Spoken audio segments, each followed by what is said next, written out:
Hello, crypto boys and ghouls, and welcome back to the channel, Tales from the Cryptmancer, where we feature content on play and earn games on the blockchain, such as Splinterlands. In today's video, I wanted to cover well, possibly somewhat controversial, but definitely very relevant topic to the current times in Splinterlands, and I wanted to share a clip and a discussion with our audience from Splinterlands TV that talks about the topic. And the topic is quite diverse, and we go into depth here on this particular topic of fake it until you make it. And I think it's going to be very interesting for our YouTube audience to listen to this. And I'm just going to hop into the clip and play it here. And definitely let me know what your thoughts are in the comments below. And until next time, keep stacking those stats. Here's a topic that came up in Mav chat here earlier this afternoon, and I just wanted to chat about it here on the stream, get your opinions, maybe I guess give you some of my just first takes on the topic. And it's on the topic of, fake it till you make it. And what do I mean by that from a title perspective? Well, it's really talking about battle helpers, the influence battle helpers has had on the game and still has on the game today, and what it says sometimes about the players that are using battle helpers versus those that aren't, what it means for the game moving forward with battle helpers and the recent proposal that passed, and also what does it mean for Splinterlands as a game as a whole, as well as what does it mean to new players. So this topic is very diverse. It has lots of different facets to it, and I guess let me take you through what was, I guess, brought up on Mav chat by some, call them salty Mavs, earlier today. And let me start here. This is the League of Champions tournament that's actually just finished. Actually, it was going on today earlier. You can see here the League of Champions. Here's SPS payouts. First through fourth place is 2,420 SPS. 5th through 8th place is 1,815 SPS.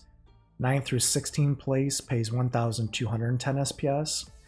The total prize pool for this League of Champions tournament, if I recall correctly, was I think around $1,100 US. So it's pretty significant amount of prize winnings here. You can see the prize winnings here on the right hand side. But what was brought up, I think, in Mav chat earlier today was, even though the proposal has passed to say that battle helpers should not be used in the modern league, and I think it was also in the proposal, if I recall correctly, that they weren't going to be used in tournaments and brawls, if I recall correctly. Again, don't quote me on that. I'm not an expert on the proposal, but it was passed, and the Splinterlands has not yet updated the terms of service. So right now, battle helpers are usable in tournaments still, but Xbot is disabled in tournaments because Siler, after I guess the proposal was seemingly going to pass, made the announcement that Xbot would not be available in tournaments, brawls, or modern leaderboards. So basically anywhere competitive tournament play exists. But there are other battle helpers / bots that exist that aren't Xbot. So unless you're in Immortal Gods and you're a friend of Bubkey, or you're part of the Legendary Dragons Guild with their legendary tools, you're kind of SOL when it comes to tournaments. If you're playing in tournaments right now, just know that you're probably at a disadvantage, because let's take a look at this League of Champions tournament. Let's just look at the top 16 placements, right? So basically the top 16 is going to pay up to, I think, was it 1,000 some SPS. Let's see. Let's count how many of these players are not part of Immortal Gods with access to the Bunky bots, and which are not part of legendary dragons or legendary tools guild. So out of the, let's go top 20, right, to make it the math easy. So we got imperfect one here is 1, 2, 3,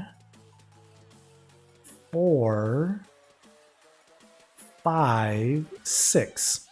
6 out of the top 20 in this tournament were not part of Immortal Gods or Legendary Dragons. Everyone else in the top 20 in this tournament who scored technically 1,000 or more SPS in this tournament was part of those 2 guilds. Does it surprise you that the 2 guilds that have access to battle helpers / bots placed majority the top 20 in this tournament? Well, that's where the comments came in Mav chat earlier today. I'm not putting judgment on anyone on this list here, but what I'll say is it's a little peculiar that those who are known to have battle helpers and bots, even though the proposal is passed, still seem to be ranking quite high in these tournaments. Now, I don't know brawls, like I'm not going through brawl records for tier 4 brawls, but there's a probably better than 50% chance that these same guilds are doing the same thing probably in, brawls too. But let's look at the leaderboard. I mean, what about modern leaderboard? Let's take a look here. Modern leaderboard right now. Let's look at the top 20 and see how many in the top 20 for modern champ leaderboard are not part of those 2 guilds. 1, 2, 3, 4, 5, 6, 7, 8, 9, 10, 11, 12, 13, 14. So that's not bad. 14 out of 20. And the top 20 here for modern champion ranked are not in those guilds. So looks a little bit more believable, I guess, that they're not necessarily using battle helpers or bots in modern ranked, but that's already in the terms of service, right? So that is punishable if they were to be caught in, at least from a bot perspective, in modern. The brawls and tournaments for battle helpers and bots is not banned yet. But it goes back to, the question here, do you in Splinterlands fake it till you make it? Meaning, how skilled are these quote top players in Splinterlands at using the cards that you and I use and the decks that you and I use? How good are they without a battle helper or a bot? Could they compete? Could they make it the champion? Could they climb in champion without the help of battle helpers and bots? It's a legitimate question. Are they the sharks swimming at the top of the leaderboard today? Or are they the goldfish in this picture that maybe wouldn't know the difference between a coral lurker and a deep lurker in a battle? I don't know. That's a good question. But here's I guess the bigger question, right? So since I just got done playing poker earlier tonight, if you're playing cards in a house game and it's a home cash game and you find out that there's collusion going on at the table, that the dealer's dealing off the bottom of the deck and the host of the game is basically got ponies at the table that they're basically staked in the game, and all the big pots are being set up and those pots are going to those house players. Would you play at that game if you found out that was happening? Well, the answer is absolutely not. If you knew that the odds were stacked against you and the house was trying to cheat you, you obviously wouldn't play in that game because it would be negative EV or expected value. And more than likely, you probably just wouldn't stop playing at the game. You would probably take other actions if you found out that someone was cheating in a home game like that. So the question is if battle helpers and bots from a brawl and a tournament perspective are eventually updated from a terms of service and banned from Splinterlands, what happens then?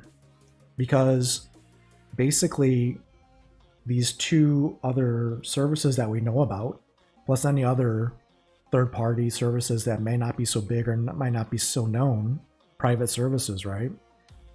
What happens when they use those battle helpers or bots in the future, even though terms of service are updated? Well, there's no way to say for sure if they would violate those terms of service. But with battle helpers, the thing that's interesting about battle helpers is there's no way to tell, right? It's basically their word saying that they're not using battle helpers anymore because you can't detect them. So basically, we have an interesting dilemma within the Splinterlands community.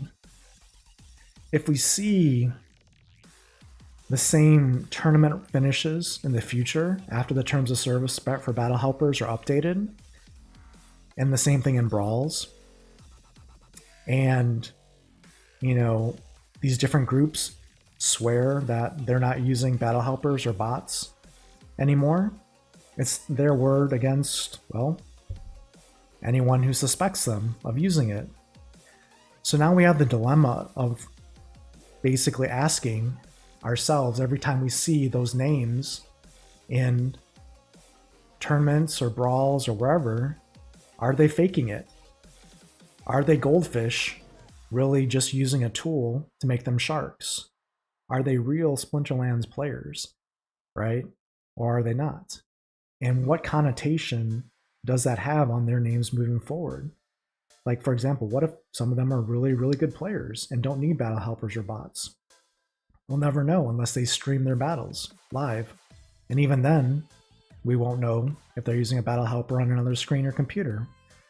So it really puts a little bit of a pariah on those guilds and those players from a community perspective, because from a battle helper perspective, how do we know? Are they faking it or not?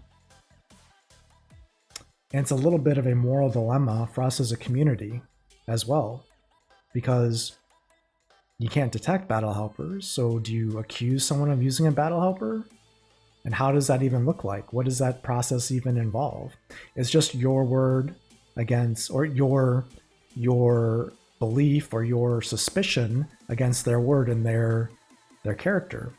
And here's where the dilemma exists within Splinterlands is, again, as players, do you want to go into tournaments against this guy with an ace up his sleeve, or a dealer dealing off the bottom of the deck, giving him an advantage when there's money that you're putting at stake to play in the tournament competitively? I don't know. It's why I don't play tournaments. And I haven't played tournaments for some time because I don't think it's been a fair playing field. But at least bigger questions for new players, as an example. If there are new players thinking about playing Splinterlands or new players coming into the game, are they going to want to enter tournaments knowing that people could be playing these battle helpers even if terms of service are updated? I don't know. The question goes back to the original question from a poker standpoint. If you know that the poker game you're playing in is possibly compromised, would you play in that game? Or would you just go and play at the casino where there's regulations and there's some kind of guardrails put in for fair competition? It's an interesting question that maybe new players will ask, or maybe existing players will ask. And again, this is a complex problem. Bots are one thing, right? But battle helpers are something else.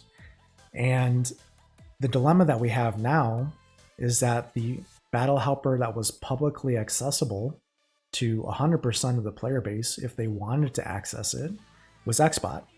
That battle helper is no longer available to anyone who in the general public that wants to access it. If you go to Mortal Gods and say, hey, can I use your battle helper or bot? Well, I'm pretty sure the answer is going to be no if you ask them. Same thing for Legendary Dragons. I'm pretty sure the answer will be no. So where does that put the average player? Where does that put the new player to the game? Well, it puts you at a disadvantage, right? Technically speaking, if these tools are out there and there's no way to detect if they're being used, and we know that the one that is or was publicly available is not available anymore, so that you as a new player absolutely have no access to any of these tools, how does that make you feel? I don't know. It's a bad situation. It's kind of, my personal opinion is, I don't believe we should have passed the battle helper proposal to ban battle helpers. And the reason for that, and you know, I understand where Dave McCoy was coming from, and I love Dave, and I think he's got the best intentions and the best the community at heart when he makes his proposals, right? But I just don't think that was a great proposal, because in this particular example, what happens is people that are playing by the rules are going to get punished or be at a disadvantage, where those who aren't playing by the rules and aren't being honest and are, you know, being like this guy right here, those are the individuals that are going to benefit from that proposal passing, because there's no way to enforce it. There's no way to detect it, at least for battle helpers. So the average player actually suffers in this case, because you basically have a arms race, right? Think of it like a nuclear arms race, where the average player is like a country without nuclear weapons, and the guilds and the people that have access to these private bots and battle helpers, they have nuclear weapons. Now they can say they don't have nuclear weapons, or they can say they decommissioned their nuclear weapons, or they say they're not going to use their nuclear weapons, but you have no way to verify it. Basically, there's no agency monitoring the superpowers of Splinterlands when it comes to battle helpers. So I think it's kind of a bad situation for us, honestly, because a new player or just an everyday player now is always going to be looking over their shoulder saying, was that tournament legit? Were those results truly someone playing their deck and their cards? Or was it this goldfish just banging in some cards that a battle helper told them to bang in the system, and they have no idea how to play Splinterlands at all? That's kind of frustrating if that's the case. So, I don't know. Like I said, I don't have a solution or a fix to this challenge. It's more of a moral, or I guess it's a nuanced problem within Splinterlands. But it leads to one other question that I think is interesting. And this is possibly a legitimate question. Is Splinterlands a game, or is it gamified DeFi? Now there's a difference between those two things. A game is one where it's competitive, and in theory you could make an esport out of a game, right? A computer game that was fair and, you know, had PvP aspects. But as we saw, you know, with battle helpers non-detectable and providing a significant advantage to players, in the current form of games right now that we have available to us in Splinterlands, I don't know if we really have a fair game necessarily, a fair playing field for everyone. But what I think we probably have more accurately is gamified DeFi, meaning we have kind of like a gamified UX or UI around a DeFi protocol, which awards SPS. And basically you need a automated tool and basically assets in the game to extract your DeFi components of the tokens out of the system. It seems like that's maybe more what we have in the current ranked battles, tournaments, and brawls today than actually a game. Maybe it's a controversial view, but if you just look at the definitions of the two, I think there's a case to be made there. But I don't think that's necessarily bad either. I mean, you might say, Tails, well, gamified DeFi has a bad connotation to it. And I would say, not necessarily. If you go in with the expectation that you're working with a DeFi project that has gamification to it,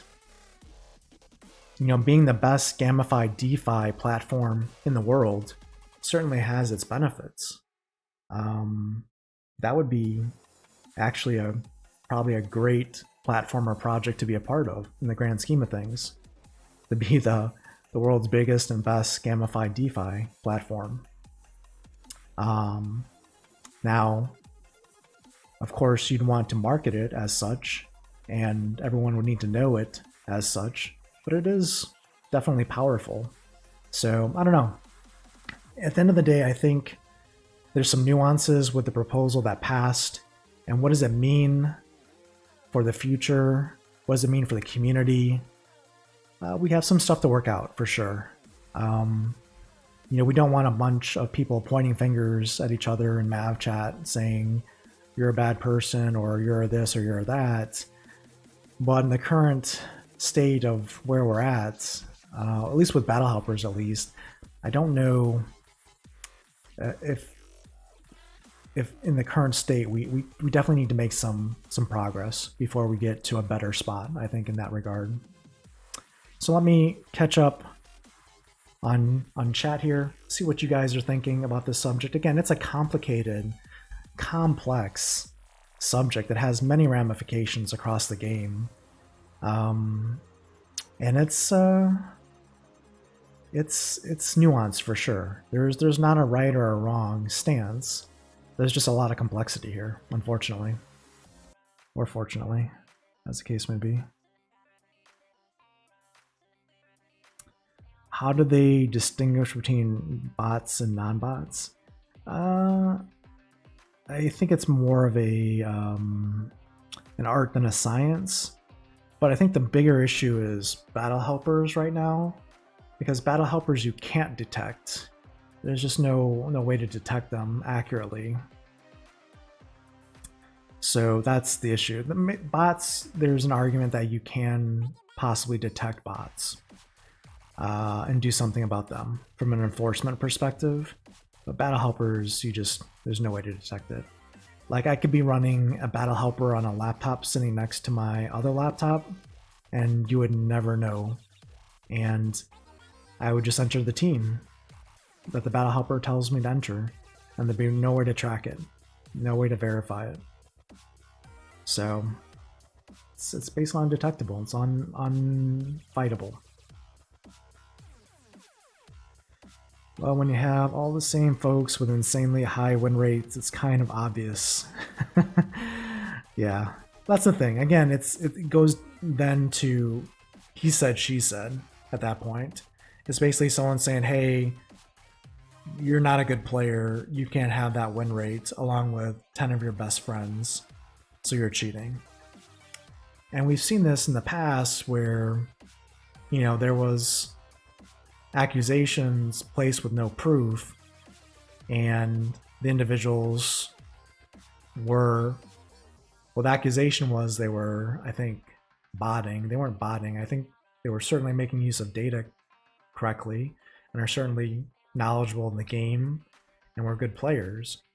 But that went poorly at that time. So you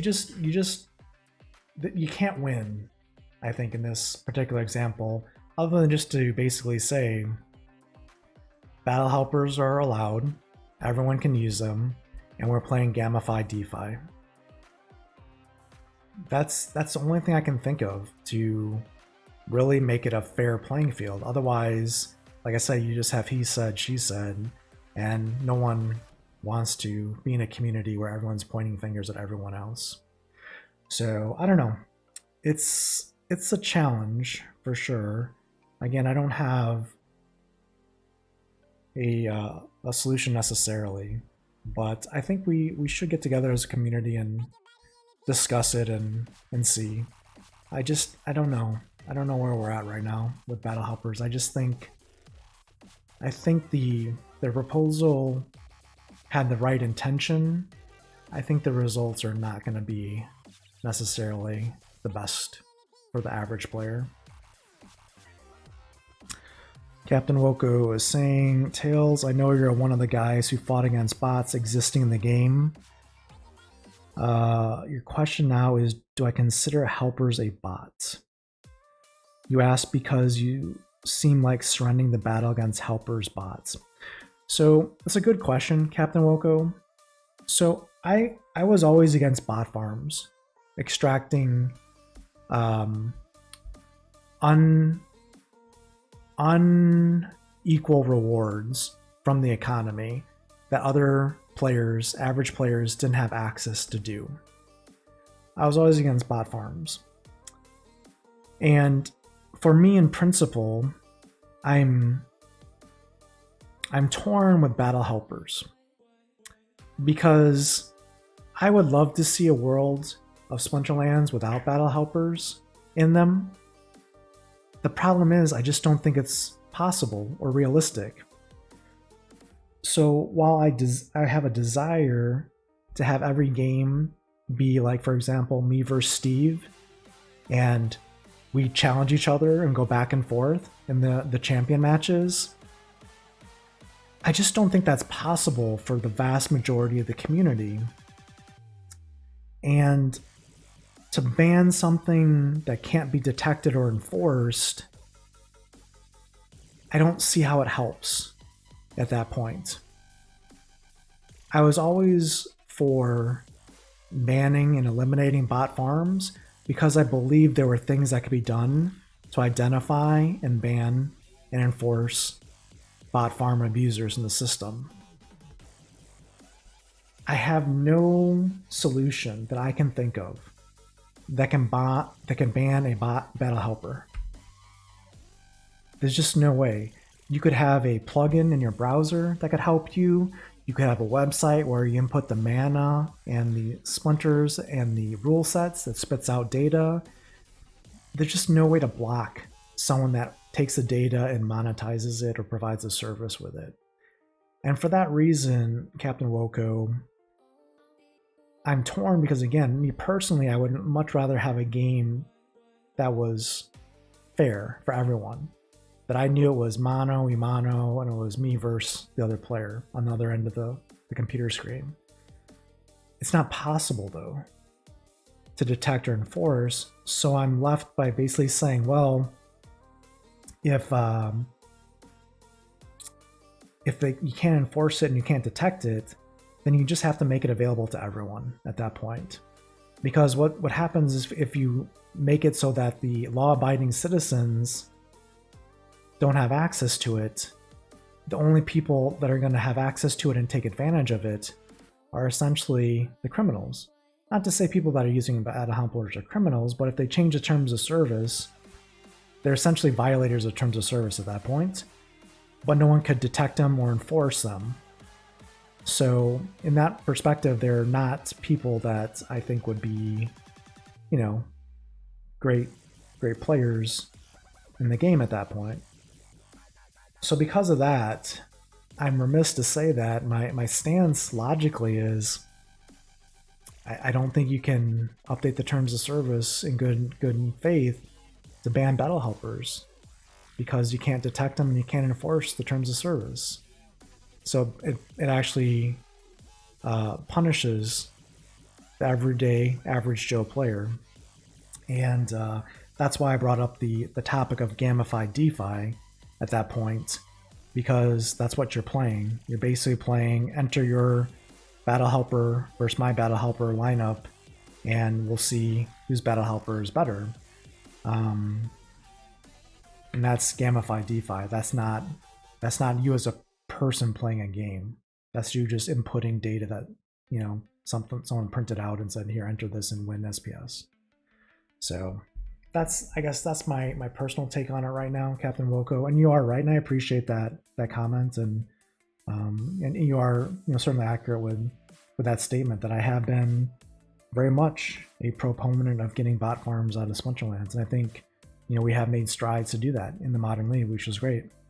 But battle helpers, I don't think we'll win that fight, unfortunately. Yeah, so somehow blockchain then, which was created to build trust, failed to do so in some areas. Well, it's not a issue with blockchain necessarily, Captain Woko.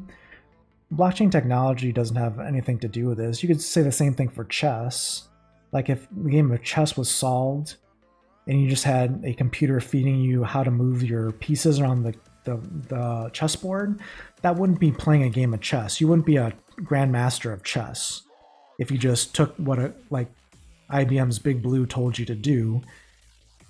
Like anyone who played chess that way should be embarrassed because they're not a grandmaster. They shouldn't be on any leaderboards. They shouldn't be winning any money for playing chess because they're just doing what a computer tells them to do. So it's not an issue of blockchain being the problem here.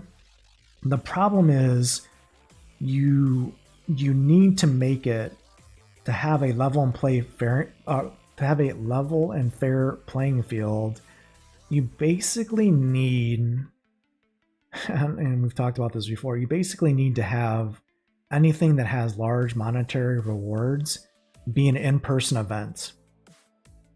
That people are watching you input your teams and seeing you think through the strategies and making sure you're not cheating. If you want to have an esport or anything with undisputed rewards that are not being essentially manipulated, that's how you do it. And the problem is with our game, we're giving out literally thousands, tens of thousands of dollars every day to players in real money that can be sold in crypto. And that's the problem. Like esport tournaments, when they give away, $50,000, it's at a big tournament. There's, sponsors, there's press, there's coverage, there's audience, and there's people playing the actual game. In this case, we have people behind screens all over the world anonymously using tools, perhaps, to give them these thousands of dollars in earnings on a daily basis. That's the problem. Is that a blockchain problem? No, it's a play-to-earn game problem. So maybe the answer is don't give monetary rewards unless you have a big face-to-face tournament. I mean, that's a possible solution, but then you don't have a play-to-earn game anymore. Then you have a bigger issue because now your whole economy is messed up. So again, it's a complex problem. It is not, there's no easy answers here. Which is kind of why I think if you approach it from the mentality that it's gamified DeFi, that might help you sleep better at night. Marcus hopes that items and spells will make battle more complex. Yeah, I mean, it should. But, what bots have shown and battle helpers have shown is they can simulate the data using AI and build their own databases with all the items and spells.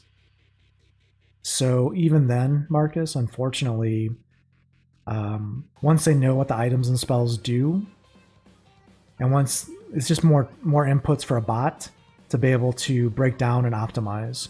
So unfortunately, we think items and spells will make it better for humans to be able to compete. In actuality, for a battle helper or a bot, it gives them even a more advantage because they're going to have the perfect simulations to say, hey, if I have these items and spells available to me and my opponent has unveiled these cards with this rule set, chances are that they'll play this item or spell on their side, and your optimal play is to play this item or spell.